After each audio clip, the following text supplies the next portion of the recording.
আসসালামু আলাইকুম বন্ধুরা, কেমন আছেন সকলে? Welcome back to my channel গ্রামীণ রান্নাঘর।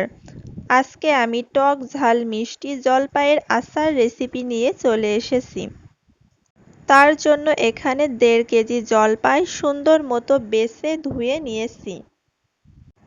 এবার আমি চুলায় একটি হাঁড়িতে খানিকটা পানি দিয়ে পানিটা ভালো মতো গরম করে নিব।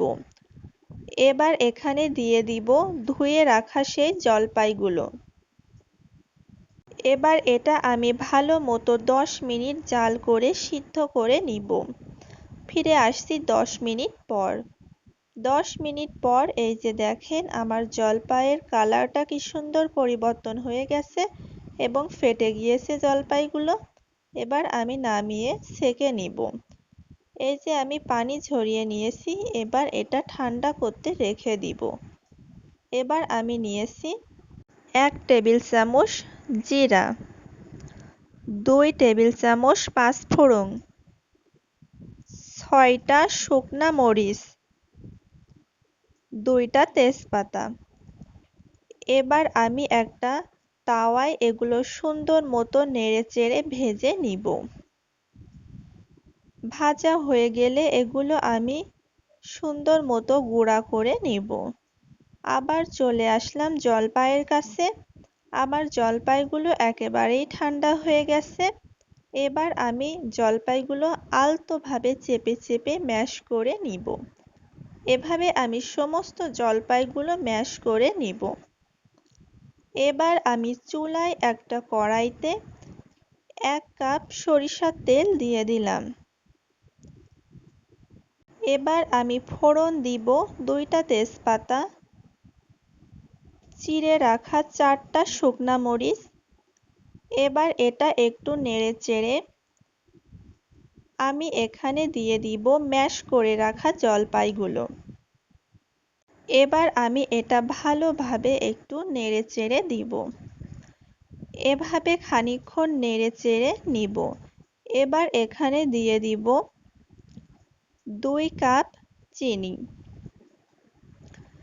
এবার এটা আবারও আমি ভালোভাবে নাড়তে থাকব। নাড়তে নাড়তে এক পর্যায়ে এই যে দেখেন চিনি থেকে কতটা পানি বের হয়েছে।